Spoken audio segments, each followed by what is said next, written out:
Some books are heard once, others become doors you can return to when you are ready. We are turning the journeys you loved into premium editions you can study, highlight, and keep. Each volume preserves the core experience, now designed for quiet reading on any device. Listeners have been asking for these words in book form, and the library is growing around that request.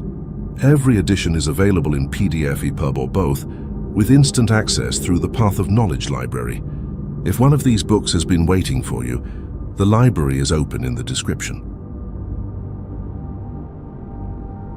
Path of Knowledge. Introduction. Discover where your mind is trapped. Two people can live through the same event and inhabit completely different worlds. One sees a threat, another sees a test, a third sees information, and a fourth sees an invitation to become more conscious. The event may be shared, but the level of interpretation is not.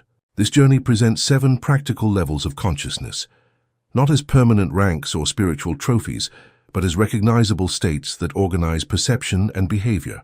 You may discover that you lead from one level at work, another in relationships, and a much lower one when fear is activated.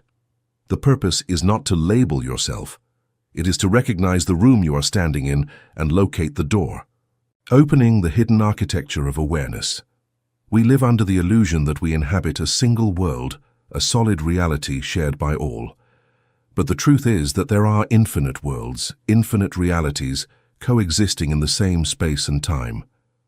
The difference between a world of suffering and one of wholeness, between a life of struggle and one of flow, does not lie in external circumstances. It lies in the level of consciousness from which life is perceived. Imagine that consciousness is a grand 7-story building. Most of humanity is born, lives and dies in the basement and on the first levels on the floors of survival. From there, the view is limited. The walls seem solid.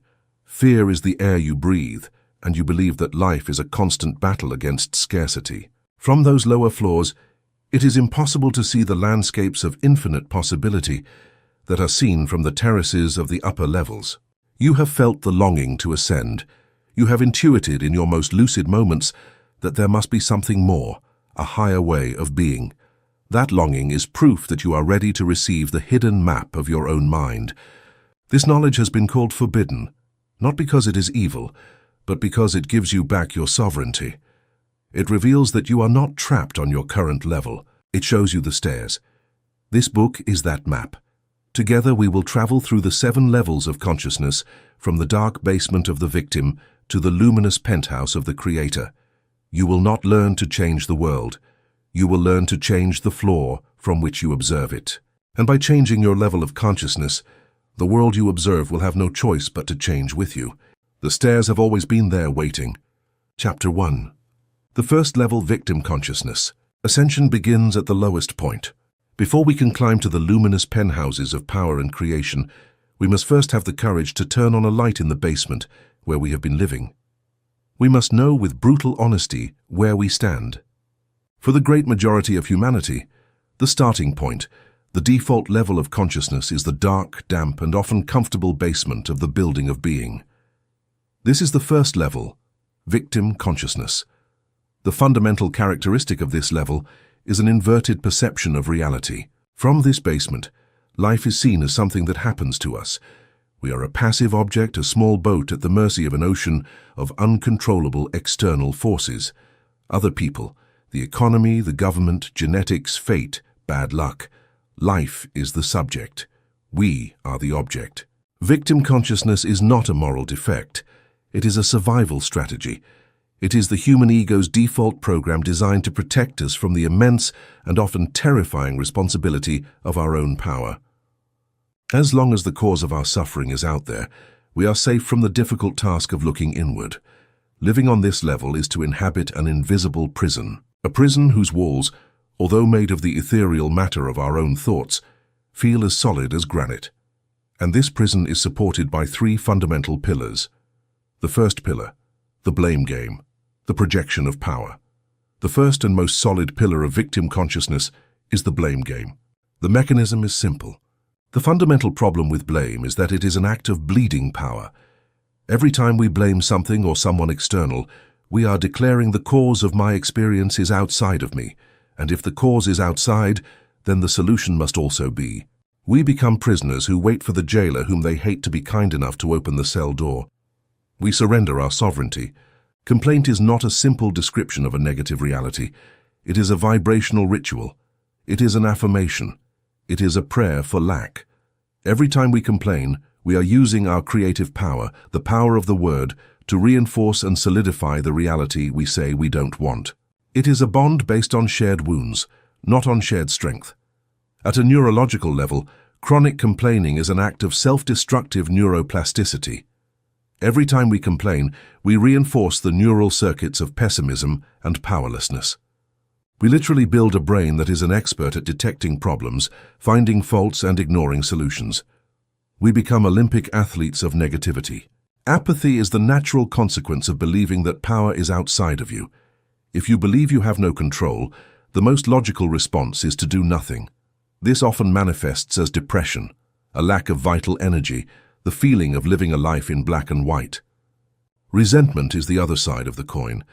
It is the energy of anger that has not been expressed or transmuted. It is a hiding place. It is the place where the soul hides from the immense power and immense responsibility of its own divinity. Living in the basement of victim consciousness may seem like a lifelong sentence, an immutable reality.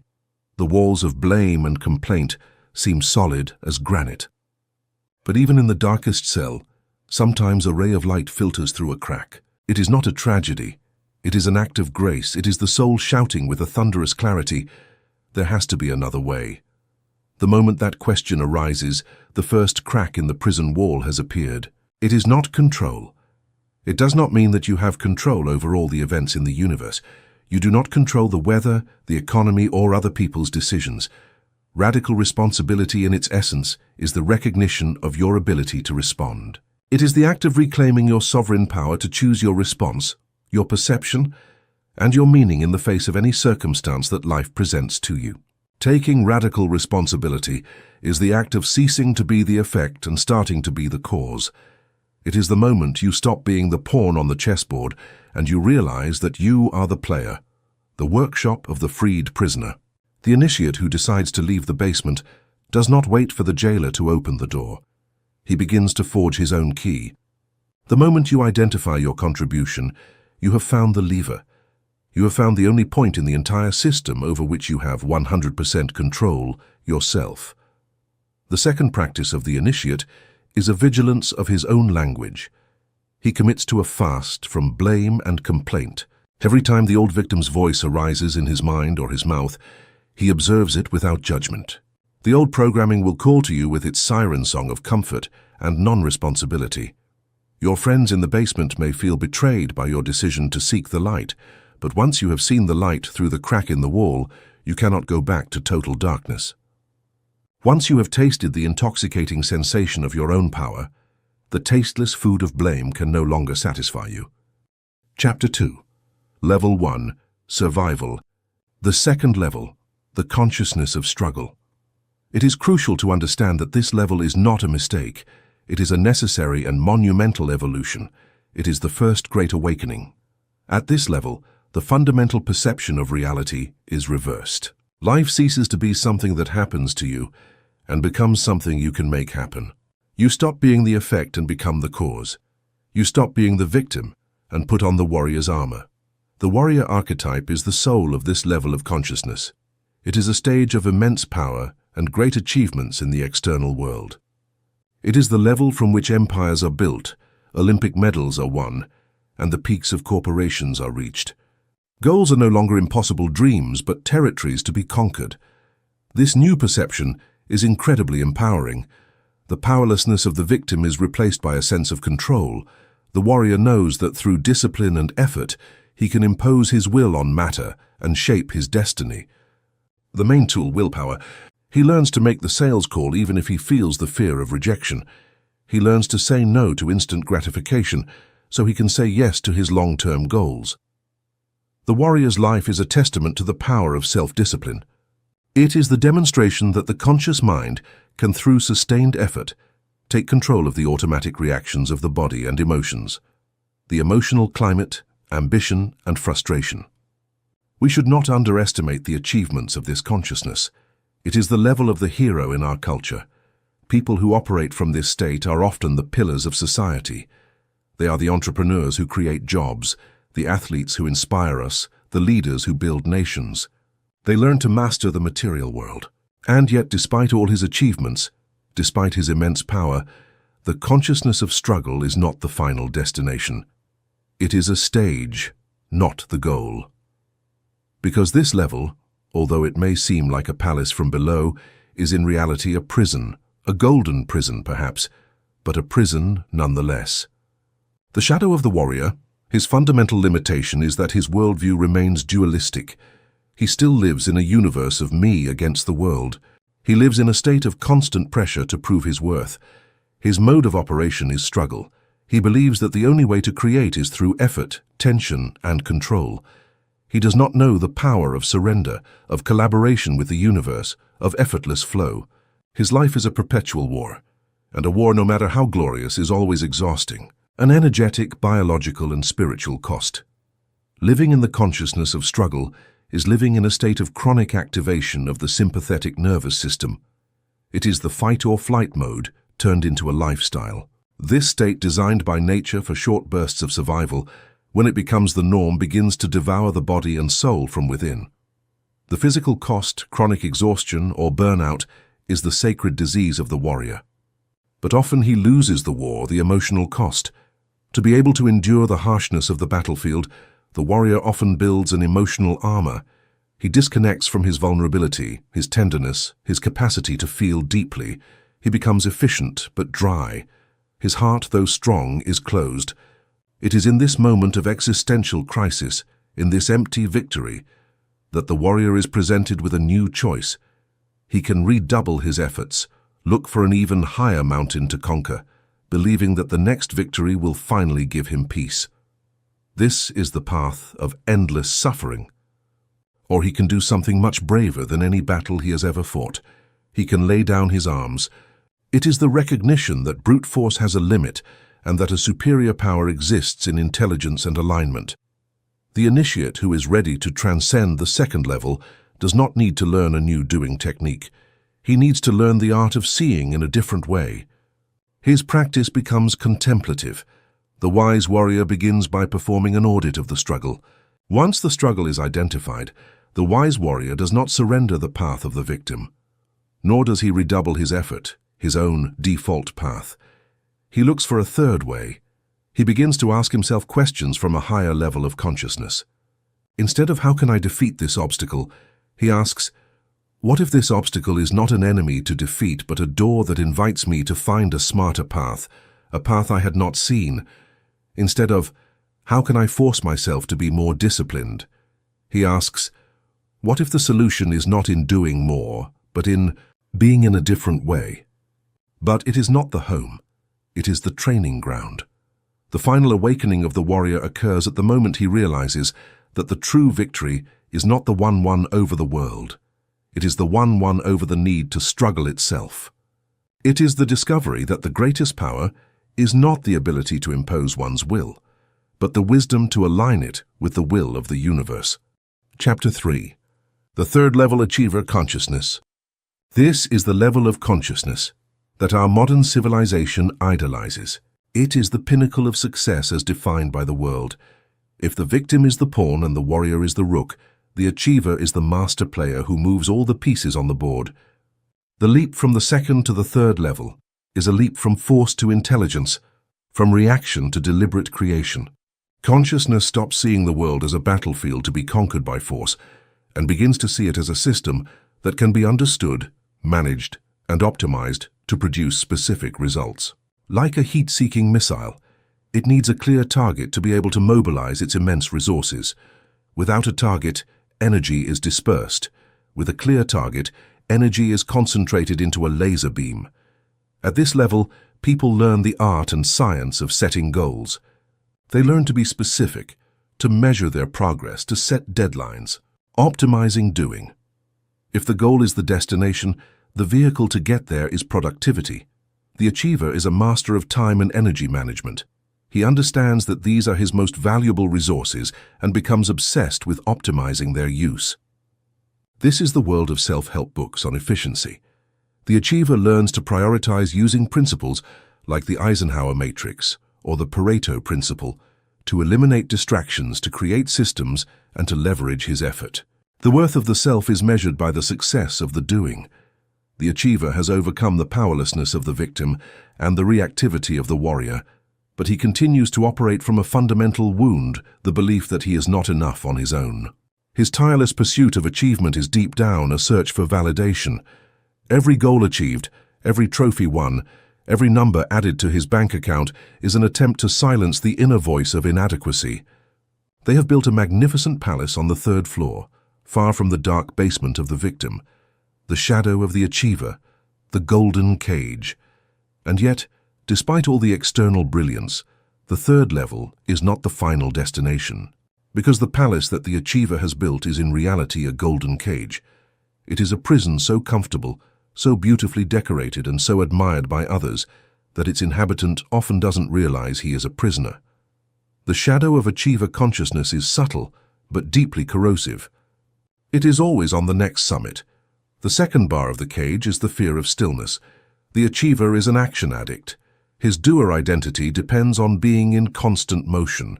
Rest is not seen as a source of renewal, but as a sign of laziness, a waste of time, a threat to his status. He is a CEO, a doctor, an athlete. If you take away his title, his function, his list of achievements, he often feels that there is nothing left. He has sacrificed the totality of his being on the altar of his function. He has lost the ability to enjoy the simple, joyful experience of existing without any agenda, without any goals. The achiever has won the world, but often at the cost of losing himself. It is the moment when the achiever, after years of Herculean effort, finally reaches the great goal he set for himself, the one he believed would give him lasting happiness. He gets the promotion, sells the company, wins the championship, and for a brief moment, he feels euphoria. But then a few days or weeks later, a feeling of emptiness begins to creep in. He realizes with a chilling horror that the promised happiness has not arrived. When one of these events occurs, the cracks in the golden cage become a fracture, and through that fracture the achiever for the first time glimpses the possibility of a different kind of freedom, the great reframe from doing to being. The awakening of the achiever is the beginning of a profound process of reframing. It is the act of changing his life's operating system. Was I present? He realizes that the quality of his inner state is the only true measure of success, and the 3rd change is to transform goals from destinations into vehicles.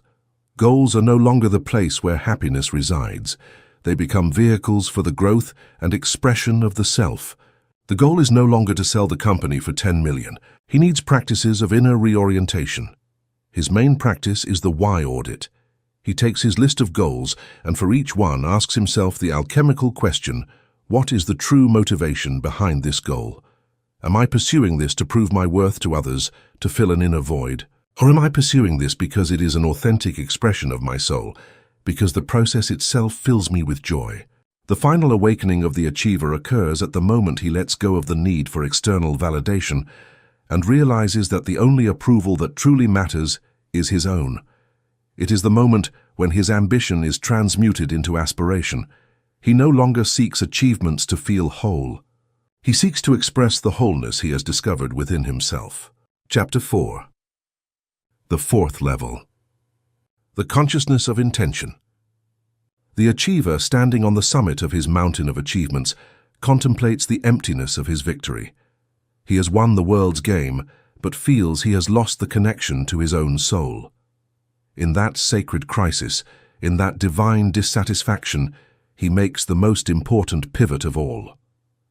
He stops looking outward, seeking the next trophy, and for the first time he turns his gaze inward, seeking meaning. He leaves the boardroom and enters the temple. This is the great turning point in the journey of consciousness.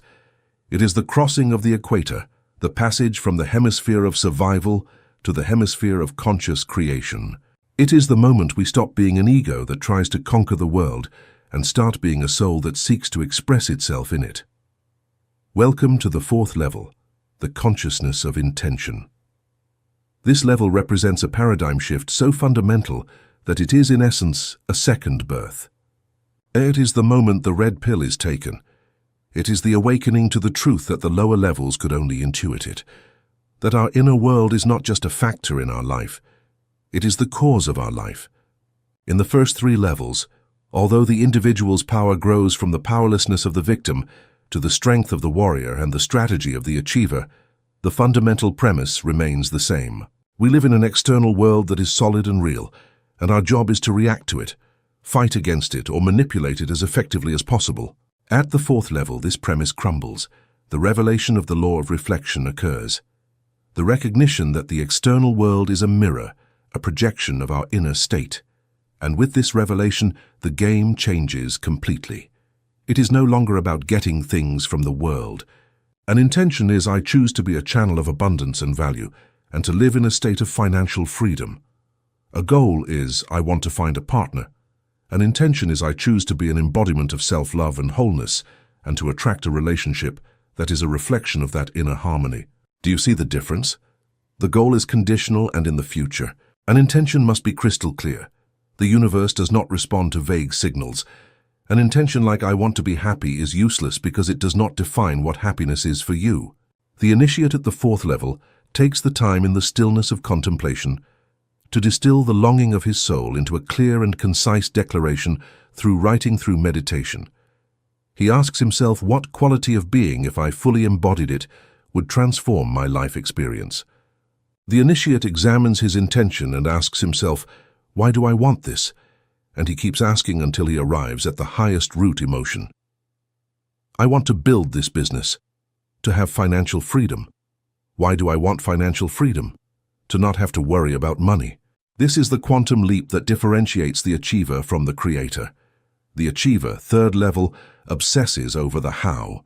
He creates detailed action plans and clings to them rigidly, trying to control every variable. His security resides in his plan. The creator, 4th level, understands that the how is not his job. The world starts to speak. Synchronicity, a term coined by the psychologist Carl Jung, is a meaningful coincidence. It is the moment when an event in the external world aligns perfectly and seemingly miraculously with your inner state. You're thinking of an old friend, and at that instant the phone rings and it's them. You need the solution to a problem, and you open a book to a random page that contains the exact answer. His energy is a push. He tries to impose his plan on reality. His motto is make things happen. He takes pride in his effort and his struggle. His security lies in control, in having a detailed action plan for every step of the way. It is the recognition that his deepest desires are not whims of the ego but whispers of the universe, which indicate the direction of his own unique expression.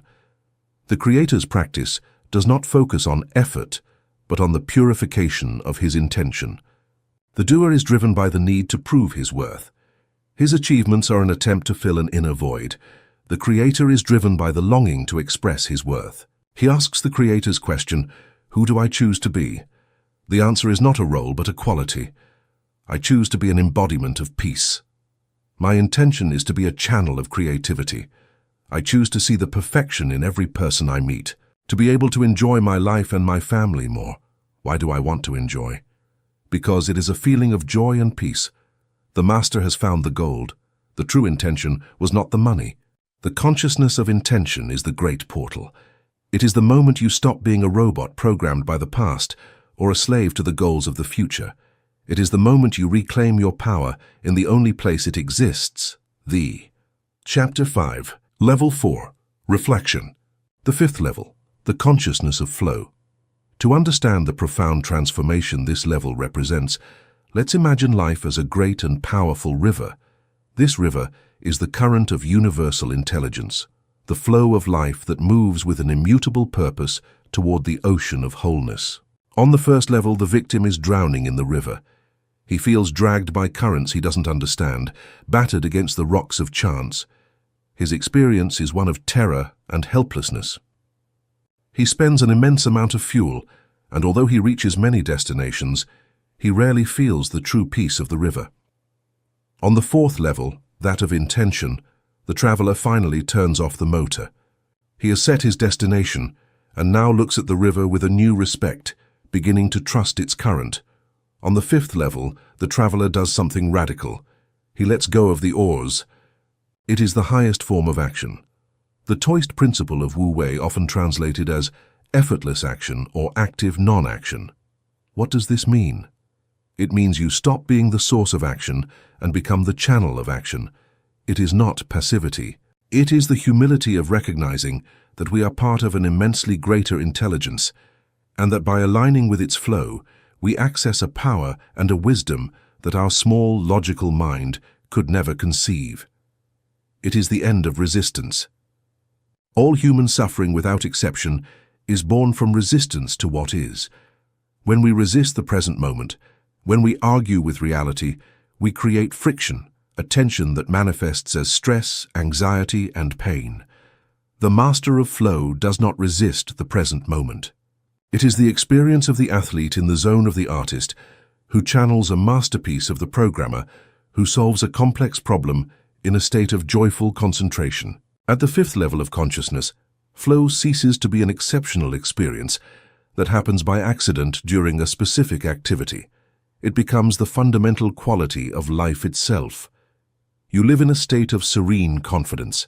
Anxiety about the future dissolves because you trust that the river will take you where you need to go. At the fifth level, intuition and synchronicity, which were magical glimpses at the fourth level, become the everyday language. Intuition, as the current intuition, is no longer an occasional hunch. It becomes the constant feeling of the current beneath the boat. It is a bodily knowing. You feel in your body which decision is expansive with the current and which is contractive against the current. But for the mind trained in struggle and achievement, this is the most terrifying idea of all. Letting go of control feels like a death. The ego, whose identity is based on its ability to make things happen, sees surrender as a failure, an abdication of its power. Here we find the great paradox of control.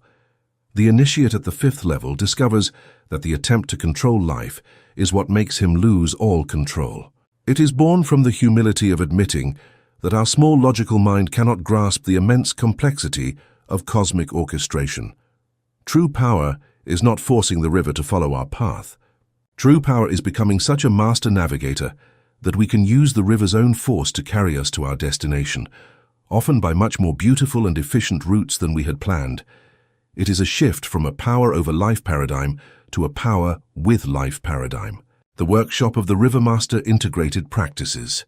He begins instead with an act of alignment. In his morning meditation, his prayer is no longer one of petition, but of availability. His mantra is a variation of this universal intelligence that flows through all things. I surrender to your wisdom. Use me as a channel for your purpose. Show me the path of flow. I am open and willing to follow your guidance. May my will and yours be one. This act of morning consecration changes the energy of the entire day. It is no longer a day of struggle, but of co-creation. The second practice is using the body compass to know if he is rowing against the current or flowing with it. The master uses the infallible wisdom of his bodily sensations. The practice is that of the expansive feeling, faced with a decision, an opportunity, or a path to follow. The initiate does not just analyze it with his mind. To live in flow is not to become a passive leaf that says yes to everything life presents. In fact, it is the opposite. It is the art of saying no to almost everything. So you can say a powerful and resounding yes to the few things that are truly aligned with the course of your river. The master of flow is a jealous guardian of his energy. The consciousness of flow is the dissolution of the war between the self and the universe. It is the discovery that you are not a solitary navigator fighting against a hostile ocean, but a conscious expression of the current itself. Life ceases to be a series of problems to be solved and becomes a dance of which you are the protagonist. Chapter 6, Level 5, Authorship. The sixth level, the consciousness of unity. To enter this territory, we must first dismantle the most fundamental illusion of all, the root belief on which our entire civilization and all our suffering have been built. The illusion of separation. From the moment we are born, we are taught to define ourselves by our boundaries. This is my body and that is yours. I am here and the world is out there. Conflict, competition, and the feeling of being an insignificant fragment in a vast and indifferent cosmos are born. The great revelation of the sixth level of consciousness is that this separation is an illusion, an incredibly convincing perceptual illusion, but an illusion nonetheless. The forbidden truth is that at the most fundamental level of reality, separation does not exist. Everything in the universe is intimately, inextricably, and eternally interconnected. You are not a drop in the ocean. Separation is an illusion of time and space. Biology reveals that we are not isolated entities, but walking ecosystems. Our body contains billions of microorganisms, our microbiota, without which we could not digest food or produce certain neurotransmitters. We are in a constant symbiosis with the world around us. The air you exhale, full of carbon dioxide, is the breath that gives life to plants. If you measure a property of one particle, the corresponding property of the other particle is determined instantly, even if it is on the other side of the universe. This violates our classical understanding of space and time and points to a deeper truth that at a fundamental level the entire universe is a single interconnected system. Science in its own way is beginning to draw the outline of the truth that mystics have always known. Unity is not a poetic idea. It is the fundamental architecture of reality. The feeling of being a separate eye that observes nature dissolves, and for a moment there is only being. You feel the solidity of the mountain in your own bones. You feel the vastness of the ocean in your own consciousness. You are no longer in nature. You realize that the consciousness that looks through your eyes is the same one that looks through theirs. Their stories, their beliefs, their wounds may be different, but the essence, the silent witness who experiences that life, is identical to yours. From this perception, judgment becomes impossible. How could you hate another if at their deepest level they are you in a different form? There is only the universe experiencing itself. It is the state of I am pure consciousness without attributes. It is the end of all searching because you realize that you are what you have always been looking for. It is the recognition that you are not a creation of God. You are an expression of God. You have glimpsed the truth of unity. You have felt in your heart that you are not a wave but the ocean. And this realization, although peaceful, is also the most radical of all, because it is a death sentence for the self you thought you were. To integrate this truth, you must cross the most feared and most transformative valley of all. But even at this high level of consciousness, the ego in its infinite cunning finds a final and subtle trap to ensure its survival. The spiritual ego can lead to a form of subtle arrogance, a condescension toward those who are still trapped in the lower levels of consciousness. It can create an attachment to the experience. The seeker becomes addicted to states of ecstasy and unity and judges his progress based on the frequency of these peak experiences rather than on the quality of his presence in daily life. And in its most toxic form, it can lead to spiritual bypassing. It is the use of the absolute truth that everything is one to avoid dealing with the relative problems of human life. The workshop of the mystic cultivating the consciousness of unity. The initiate at the sixth level does not seek to achieve unity. He practices the art of noticing the unity that already exists in every moment. His work is not to build, but to dissolve boundaries. One of the most fundamental practices is the meditation of dissolving boundaries. The master knows that compassion is not a feeling that is forced, but a perception that is cultivated. It is the natural result of seeing the world through the lens of unity. To train this lens, he practices the just like me exercise. When he encounters a person who generates irritation or judgment in him, instead of being dragged by that reaction, he pauses, and in the silence of his mind, he repeats a series of recognitions. Just like me, this person seeks happiness. It is the end of loneliness. It is the discovery that love is not something that is given or received, but the very fabric from which everything is made. It is the peace that arises from knowing that you are not an isolated and fragile part of the universe, but the entire universe experiencing itself. Chapter 7. The seventh level. The consciousness of being. What is this I that observes the universe? What is the nature of the consciousness itself that has been witnessing this entire journey? To answer this question, we must take the final step, a step that is not a movement forward, but a dissolution into the center, a journey that is not one of ascent, but of return to the origin. Welcome to the seventh and final level, the level that is at once the foundation of all the others and their culmination. Welcome to the consciousness of being. Throughout our entire journey, we have focused on the content of our consciousness. Our thoughts, our emotions, our beliefs, our perceptions, we have learned to observe them, to cleanse them, to transform them. But now we are going to do something radical. We are going to withdraw our attention from the content and place it on the container. We are going to explore the nature of consciousness itself. This is the journey of self-inquiry. The sacred question that the sages of all traditions have asked, who am I? Deconstructing the false I. To discover what we are, we must first relentlessly dismantle everything we are not. We have spent our lives identifying with a series of labels of garments, believing they were our skin. The seventh level is the act of undressing completely. Are we our body? The answer seems obvious, but think about it. You say my body in the same way you say my car or my house. There is an I that owns and is aware of the body.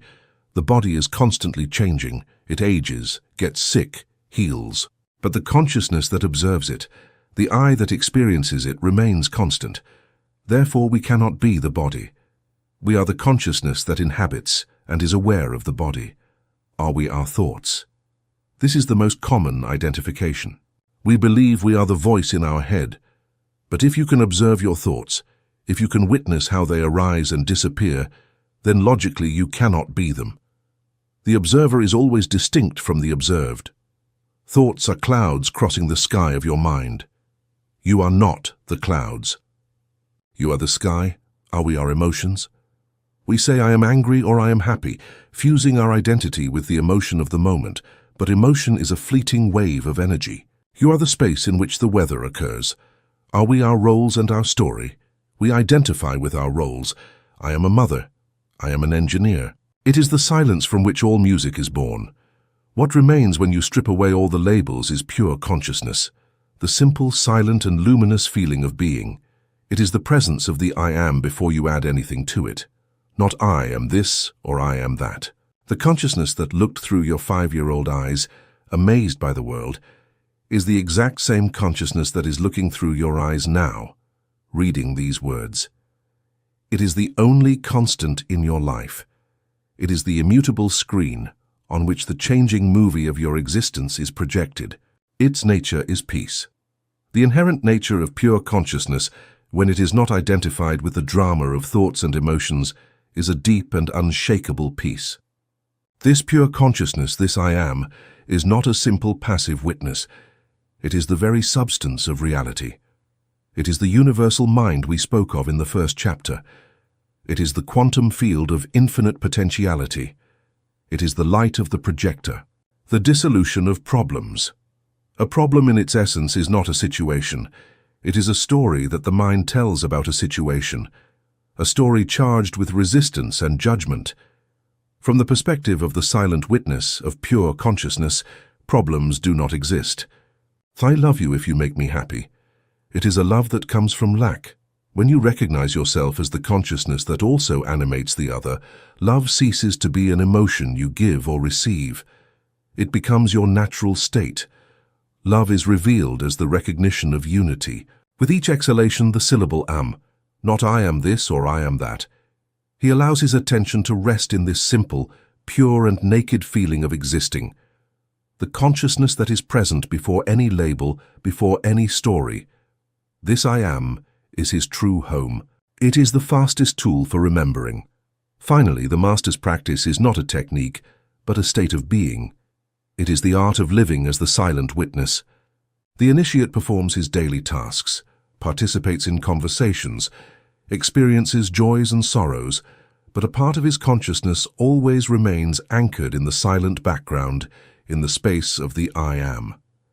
He lives with one foot in the world of form and the other in the world of the formless. Now with this new and elevated perspective, you are ready to enter the practical workshop and learn with renewed mastery to use this knowledge to shape your reality in a way you never before imagined.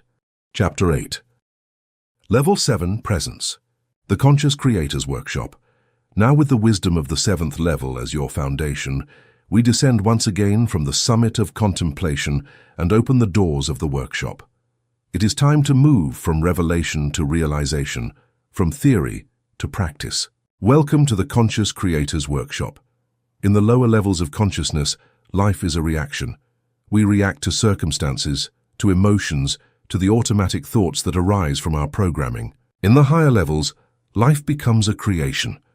We stop being the effect and become the cause.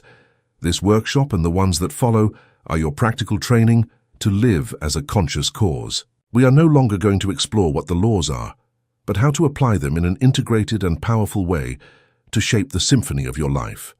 The first discipline, the mastery of the inner state. The Creator's first and most fundamental work is not in the external world. It is not doing things, it is mastering his own inner state. The initiate understands that his state of being, his vibration, his emotional climate, is the mold from which the clay of reality is poured.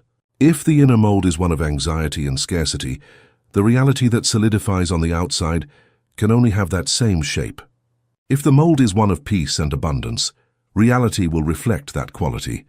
Therefore, before trying to create anything specific, the master dedicates time to becoming the engineer of his own energy, the guardian of his own state. This mastery is cultivated through three fundamental practices: centering, purification, and tuning. 1. The practice of centering the anchor of consciousness. The Creator's first act upon entering his workshop is to center himself. He uses it as a switch to change his nervous system.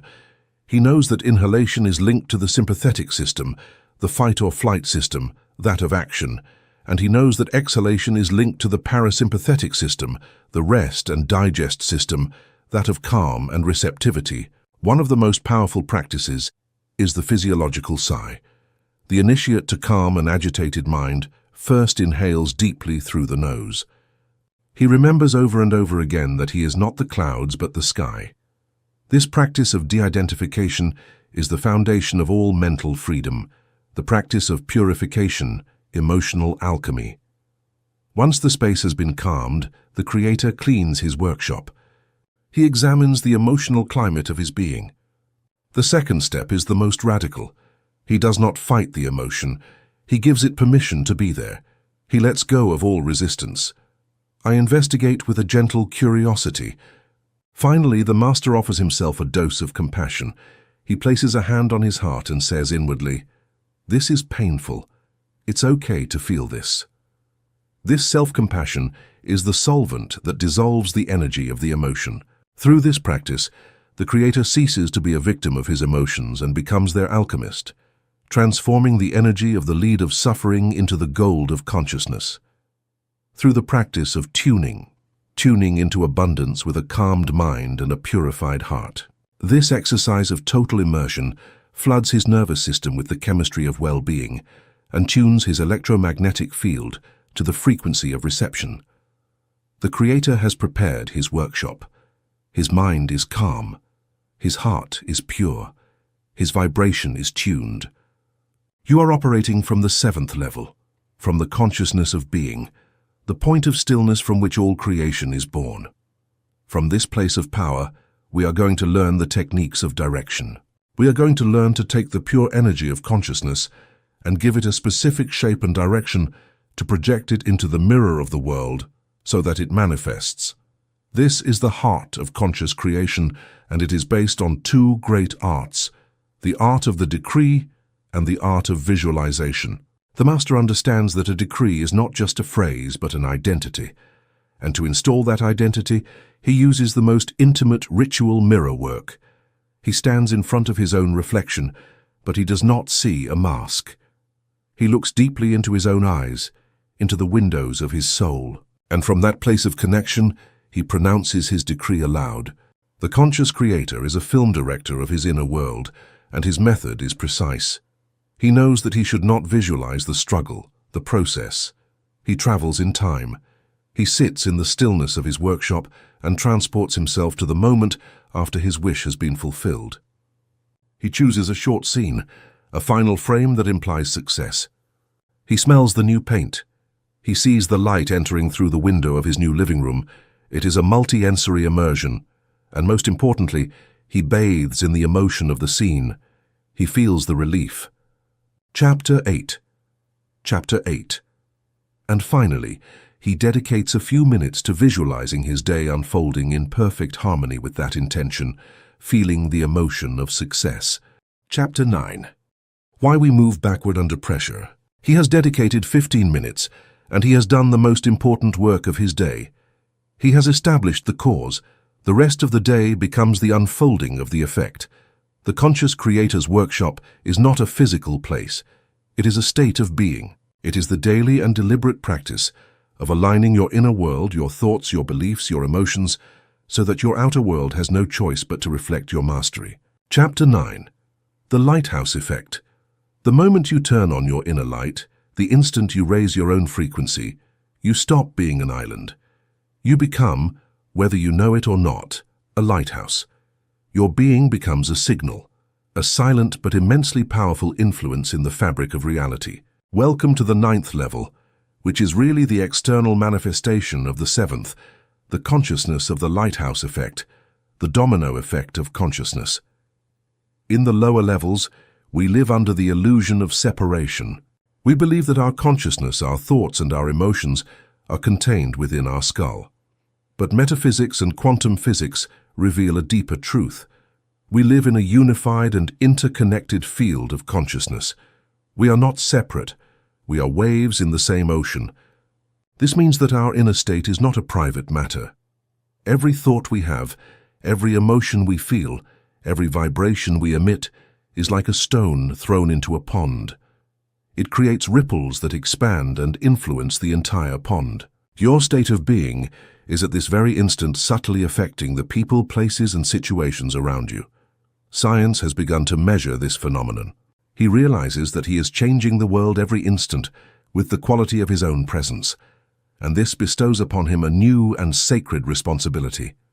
The lighthouse versus the tugboat. Two forms of influence.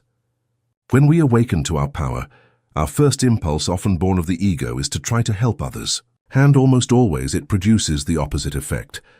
The other person feels judged, invalidated, and clings more tightly to their old beliefs. And the tugboat in the process drains his own energy in a useless struggle. The master who has reached the 9th level understands that this is not the way. He abandons the exhausting work of the tugboat and adopts the serene and powerful posture of the lighthouse. Think of a lighthouse. It gives navigators the information they need to find their own way home. Influence without forcing, guide without controlling, serve through being, not doing. This is the lighthouse effect. The three radiations of the lighthouse: peace, clarity, and possibility. When you become a lighthouse, your consciousness begins to radiate three fundamental qualities that silently influence your environment. Your own mind seems to quiet down. Their silent peace is a permission for others to find their own. They don't give you their peace. They remind you of the peace that already resides in you. 2. The radiation of clarity. You don't have to convince anyone. Your life itself is the sermon. Your joy, your freedom, your prosperity, your peace are the irrefutable evidence that demonstrates to the victim and struggle consciousness that there is another way. You are the crack in the wall of their prison, the ray of light that shows them that escape is possible. You inspire not with your words, but with your example. It requires conscious practice and inner discipline. The initiate at the 9th level understands that his main responsibility is the maintenance of his own light. His workshop is no longer just for his own benefit. It is a service to the world. The first practice, the unshakable anchor. Throughout the day, the initiate constantly practices returning to his body. He feels his breath. He feels his feet on the ground. He knows that the body is the anchor that keeps him present and connected to his rock, preventing his mind from being swept away by the winds of collective drama. The second practice, unconditional transmission. He does not try to fix anyone. He simply offers his light. This act pulls him out of the small agenda of his ego and aligns him with the compassionate purpose of his soul. The third practice, the responsibility of resonance. The master understands that he is responsible for the music he plays in the orchestra of collective consciousness, and he practices impeccable vibrational hygiene. In his conversations and interactions, he asks himself, am I adding noise to the world, or am I providing harmony? Am I emitting a frequency of complaint or one of possibility? His goal is for each of his interactions to leave the collective energy field a little more coherent and a little more luminous than he found it. The awakening of the other, the side effect of your own light. When you live this way as an anchored and radiant lighthouse, a miraculous phenomenon occurs. The people around you begin to change. It is the moment when your personal healing becomes a blessing to the world. It is the discovery that the most powerful way to change the world is not by fighting its darkness, but by adding with a silent and persistent dedication your own irreplaceable light. Chapter 10. The Practice of Conscious Ascent. Living at the peak of consciousness.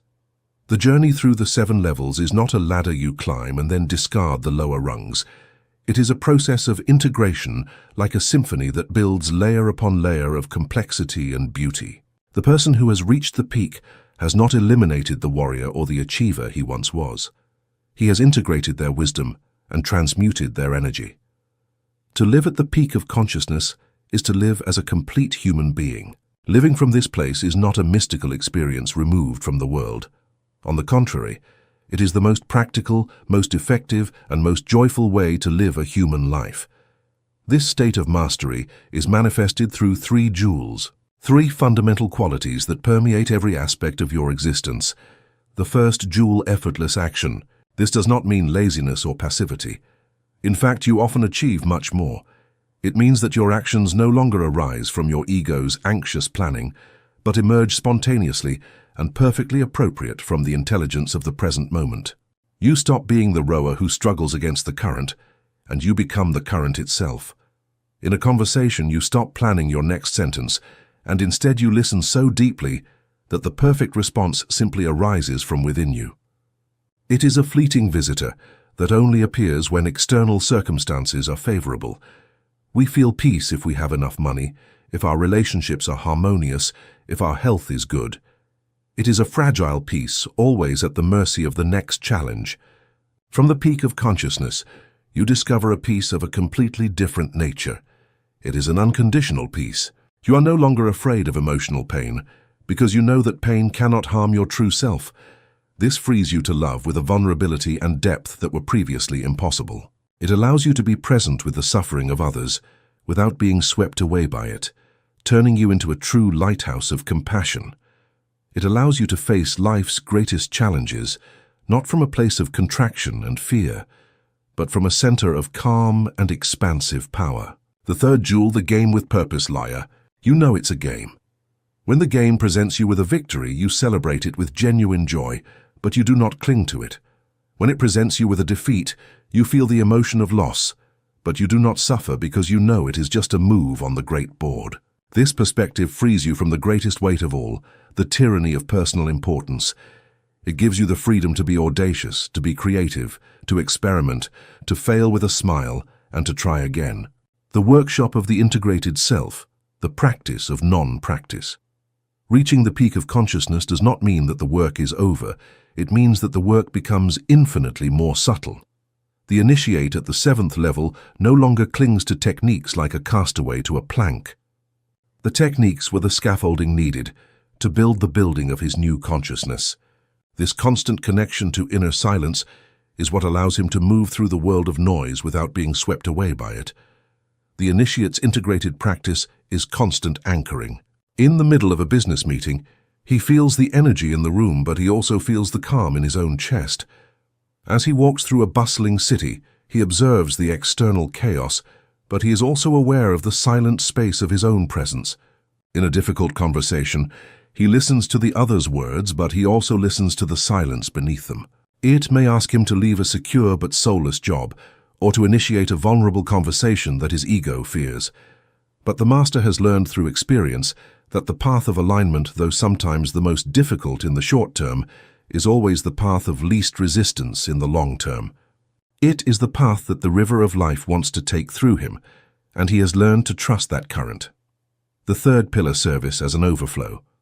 Finally, the person who lives at the peak of consciousness discovers the true purpose of power service.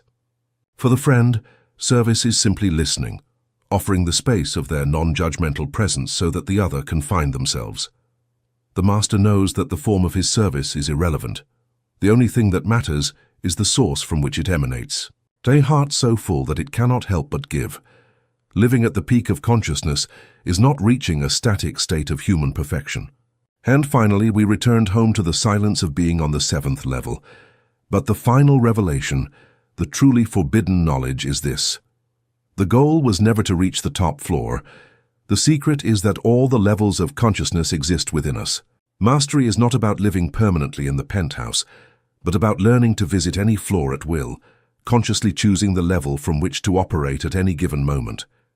Brief pause in the narration. The background music remains very soft. Conclusion. The unwritten choice. The central lesson of the 7 levels of consciousness is not that a single thought controls every event. It is that unconscious patterns become powerful when they remain unnamed. The moment a pattern can be observed, it can be questioned. The moment it can be questioned, a different response becomes possible. Bring the central idea back to ordinary life. Choose one situation in which you usually react automatically. Name the pattern without condemning yourself. Decide what a more conscious response would look like, and practice that response in one small action. A principle becomes useful only when it changes what you notice and what you do. Do not use these ideas to blame yourself for circumstances outside your control, to ignore material conditions, or to replace qualified care. Use them where your agency is real. The meaning you assign, the standards you keep, the language you repeat, the attention you train, and the next action you choose. At higher levels of awareness, a disturbing realization appears. Some of what society calls wisdom may actually preserve unconsciousness. The purpose of this journey is not to replace evidence, professional care, or practical action with belief. It is to make your inner participation visible so that attention, language, emotion, and behavior can become conscious instruments rather than invisible habits.